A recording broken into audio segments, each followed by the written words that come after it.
በስመ አብ ወወልድ ወመንፈስ ቅዱስ አሐዱ አምላክ አሜን። የተከበራችሁ የቻናሌ ቤተሰቦች ሁላችሁም ከሀገር ውስጥም ከሀገር ውጭም ያላችሁ የጌታ ሰላምና ጸጋ በያላችሁበት ቦታ ይብዛላችሁ። ደግሞ ጌታችን ኢየሱስ ክርስቶስ ጾሞ ያሳየንን ይህንን መዋዕለ ጾም ደግሞ በሰላም አስጀምሮ በሰላም እንዲያስፈጽመን የአምላካችን የእግዚአብሔር ቅዱስ ፈቃድ ይሁንልን። እንደምን ሰነበታችሁ? እንደምን ቆያችሁ? ባለፈው ጊዜ ክፍል 1 እና ክፍል 2 ትምህርቴ ሰው ከዳነ በኋላ በትክክል አምኖ ድኖ ከሆነ ድነቱን አያጣም በሚል መጽሐፍ ቅዱሳዊ ማስረጃ ባለው መልኩ ትክክለኛ አስተምሮ ነው ብዬ ያመንኩበትን ክፍል 1 እና ክፍል 2 ይዤ ለመቅረብ ችያለሁ። ከናንተም ከአንዳንዶቻችሁ እንደማገኘው ግብረ መልስ የብዙዎቻችሁ ጥያቄ እየተመለሰ እንደሆነ በተለይ በወንጌላውያን አማኞች ወይም ደግሞ በፕሮቴስታንቱ ዓለም የምትልኩልኝ መልእክት እጅግ አበረታች ነው። አበረታችነቱ ምንድን ነው? በየቤተ እምነቶቻችሁ የተለያየ አመለካከት በተለይ በትላልቆች ዘንድ የሚሰነዘረው ይሄን አስመልክቶ ትንሽ ለአንዳንዶቻችሁ ስትገልጹ ተስፋ አስቆራጭ እንደነበረ ልትነግሩኝ ችላችኋል። አመሰግናለሁ። ዛሬ ደግሞ ክፍል 3ን እንደሚከተለው ይዤ ቀርባለሁ። ክፍል 1 እና ክፍል 2ን ተመልሳችሁ ካለፉት ትምህርቴ ላይ ዩቲዩብም በቲክቶክም በፌስቡክም በዋትሳፕ በቴሌግራም ማየት ትችላላችሁ። በሁሉም ሶሻል ሚዲያ በሚባል መልኩ ለቅቄው ብዙዎች ተጠቃሚ የሆናችሁ ነው። መልካም። ክፍል 3 እንግዲህ ክፍል 2 ላይ ስለ ዘላለማዊና ስለ ጊዜያዊ መታረቂያዎች ለማየት ችለናል። ትዝ ይላችሁ ከሆነ የዘላለማዊ መታረቂያ ከሆነው ዋነኛው እና ብቸኛው የጌታችን የኢየሱስ ክርስቶስ ሞት ነው ብለናል። በኢየሱስ መሞት ስር ደግሞ የኢየሱስ ደም ለዘላለም ሕይወታችን ያስገኘውን ጥቅም በይደር ለዛሬ ይዘን ቆይተናል ማለት ነው። ስለዚህ ምንድን ነው የጌታችን የኢየሱስ ክርስቶስ ደም ለዘላለማዊ ሕይወታችን ያስገኘልን ጥቅም? እንግዲህ እነዚህን መንደርደሪያዎች ወይም ለመብረር ላንዲንጎቻችን ናቸው ብዬ ነግሬያቸዋለሁና ወደ ዋናው ትምህርታችን ኦልሞስት ይህም ዋናው ትምህርታችን ነው። ግን ሰዎች መዳናቸውን የማያጡባቸውን መጽሐፍ ቅዱሳዊ አስተምህሮ ከነ ትክክለኛ ጥቅሳቸው ወደዛ ከመግባቴ በፊት ልታውቋቸው የሚገቡ ተስፋ የሚያጭሩ እውነት ማረጋገጫ የሆኑላችሁን ከመዳናችን ጋር ተያይዞ ያሉትን ትምህርቶች ነው እየገለጽኩ ያለሁት እስካሁን ማለት ነው። ክብር ለእግዚአብሔር ይሁን እና የኢየሱስ ደም ለዘላለም ሕይወታችን ያስገኘልን ጥቅም ምንድን ነው? ደሙን ዋጋ ልንሰጠው ይገባል። ደሙን ላንረግጠው፣ ደሙን ላናክፋፋው መጽሐፍ ይነግረናል። ስለዚህ አንደኛ የኢየሱስ ደም ስለኛ ይናገራል። መጽሐፍ እንደሚናገር፣ መጽሐፍ እንደሚለን፣ መጽሐፉ እንደሚያስተምረን። ምክንያቱም አቋማችን መጽሐፍ ምን አለ ነው። ሰዎች ምን አሉ አይደለም። ዶክተር ገሌ፣ ፓትርያርክ ገሌ፣ ጳጳስ ገሌ፣ ፓስተር ገሌ ወይ ሳምበዲ ምን አለ ሳይሆን መጽሐፉ ምን አለ ነው። እኔ በግሌ አቋሜ በህይወት ዘመኔ መጽሐፍ ቅዱሱ የሚለኝን ከመቀበል ወደኋላ ማለት ለእኔ የሞት ጥግ ነው። የአዲስ ኪዳን መካከለኛ ወደሚሆን ወደ ኢየሱስ ከአቤልም ደም ይልቅ የሚሻለውን ይልና ወደሚናገር ወደ መርጨት ደም ደርሳችኋል ይላል ዕብራውያን 12:24 ላይ። በቤታችንም በቅዳሴው ላይ የጌታ ኢየሱስ ደም ስለኛ ይናገራል ነው የሚለው። ስለኔ ይናገራል ይላል ቅዳሴው ራሱ። እና ደሙ ይናገራል ማለት መስዋዕትነቱ ሕያው ነው። መስዋዕትነቱ ዘላለማዊ ነው። አንዴ ለዘላለም፣ ባለፈውም ተናግሬያለሁ፣ አንዴ የፈሰሰው ደም ለዘላለም መታረቂያችን ነው። ለዘላለም የሚያማልደን ነው። ለዘላለም በአብ ፊት የሚታይልን ነው። አንዴ የተደረገው መስዋዕትነት። ስለዚህ ነው አንዴ ለዘላለም የምንለው ለዚህ ነው። ስለዚህ ስለኛ ጉዳይ ተገብቶ ወይም እኛን ወክሎ የሚናገር ሕያው ደም የኢየሱስ ደም ብቻ ነው። የአቤልን አይታችሁ ከሆነ ለክስ ነው ወደ እግዚአብሔር የሄደችው ዘፍጥረት 4:10 ላይ እንደምታገኙት። ቀጣዩ ሁለተኛው የኢየሱስ ደም ይዋጃል። መዋጀት ማለት እንግዲህ ዋጋ በመክፈል ወይም ራስን በመተካት የተወሰደን ነገር ማስመለስ ወይም ደግሞ ሊወሰድ ያለን ነገር ማስመለስ ማለት ነው ትርጉሙ። ስለዚህ ለሕይወታችን የተሰጠው ዋጋ ሲተመን ተመኑ የኢየሱስ ደም ነው። ክብር ለኢየሱስ ይሁን። መጽሐፍ እንዲህ ይላል፣ በዋጋ ተገዝታችኋልና ለራሳችሁ አይደላችሁም። ስለዚህ አንደኛ ቆሮንቶስ 6:20 ላይ እንደዛ ነው የሚለው፣ በዋጋ ተገዝታችኋልና። እግዚአብሔር በልጁ በኢየሱስ ደም ገዝቶና ዕቃ ደግሞ የገዢው ነው፣ የተከራካሪው አይደለም። ታውቃላችሁ። ምክንያቱም ሰይጣን ጠላታችን፣ ጥንተ ጠላታችን በተለያየ ነገር በኃጢአት፣ በጉዞ ውድቀት፣ በተለያዩ ነገሮች ሊከሰን ይፈልጋል፣ ይችልማል። ይክሰስ፣ ይከራከር እንጂ የራሱኛን ሊያደርግበት የሚችልባቸው ኦፖርቹኒቲዎች በጣም እና በጣም ከዜሮ በታች ናቸው። ሌላው ቅዱስ ጴጥሮስ ምንድነው የሚለው?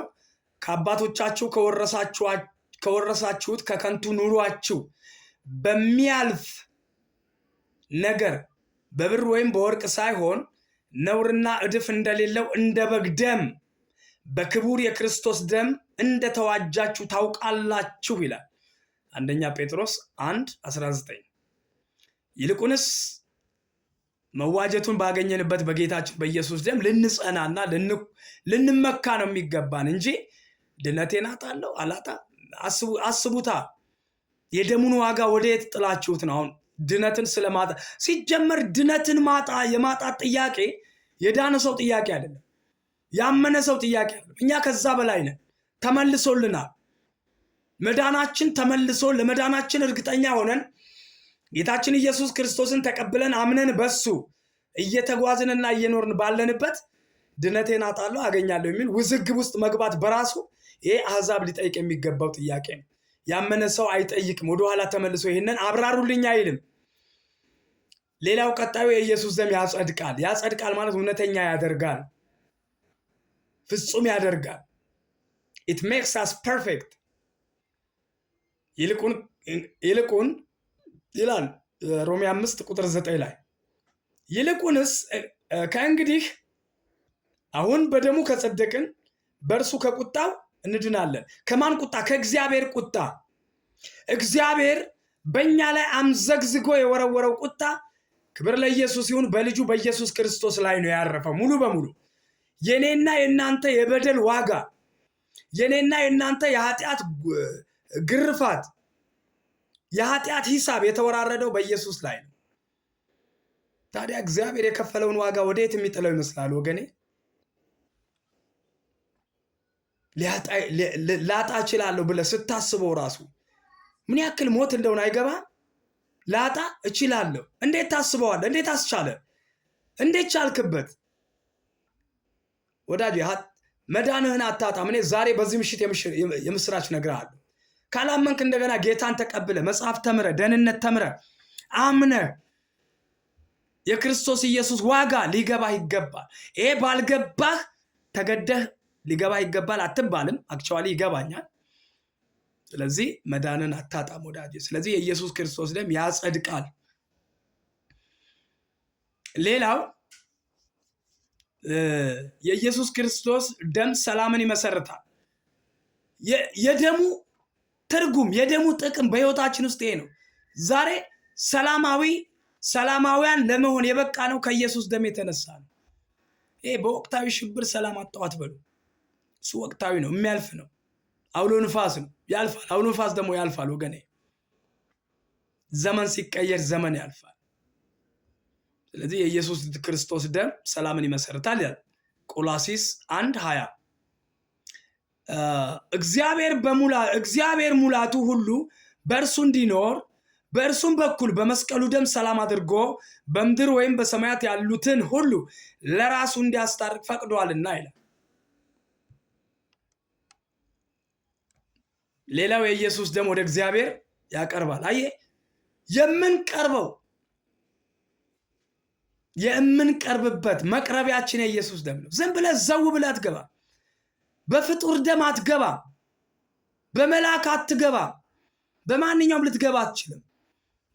ስለዚህ ወደ እግዚአብሔር ወደ እግዚአብሔር የሚያቀርበንና የምንቀርበው በኢየሱስ ደም ብቻ ነው። ኤፌሶን 2:13 አሁን ግን እናንተ በፊት ርቃችሁ የነበራችሁ በክርስቶስ ኢየሱስ ደም ቀርባችኋል ይላል። ስለዚህ በአጠቃላይ በእኛ ፈንታ ቅጣታችንን በመቀበል ያዳነን ኢየሱስ ብቻ መሆኑን ልናውቅ ይገባል። ገና ደካሞች ሳለን ክርስቶስ ዘመኑ ሲደርስ ስለኛ ወይም ስለ ኃጢአተኞች ሞቷልና ሮሜ 5:6-9-10 ክርስቶስ ደግሞ ወደ እግዚአብሔር እንዲያቀርበን እርሱ ጻድቅ ሆኖ ስለ አመፀኞች አንድ ጊዜ በኃጢአት ምክንያት ሞቷልና በስጋ ሞተ፣ በመንፈስ ግን ሕያው ሆነ ይላል። አንደኛ ጴጥሮስ 3:18 ሁለተኛ ቆሮንቶስ 5:21 ወዳጄ ይህንን ጥለህ ወዴት ነው ታዲያ የምታስበው? ዮሐንስ 14:6 በእኔ በቀር ወደ አብ የሚመጣ የለም። ወደ እግዚአብሔር መቅረቢያችን ኢየሱስ ነው። አሁን ኢየሱስን የማመንና ያለማመን ጉዳይ ነው ችግርህ። ኢሳይያስ 53:5-6 አንደኛ ጴጥሮስ 2:24 ስለዚህ የዘላለም ሕይወት መፍትያችን ኢየሱስ ብቻ ነው። ተፈጸመ ብሎ ዮሐንስ 19:30 ላይ እንደቋጨልን የሚገባን እርሱ ነው።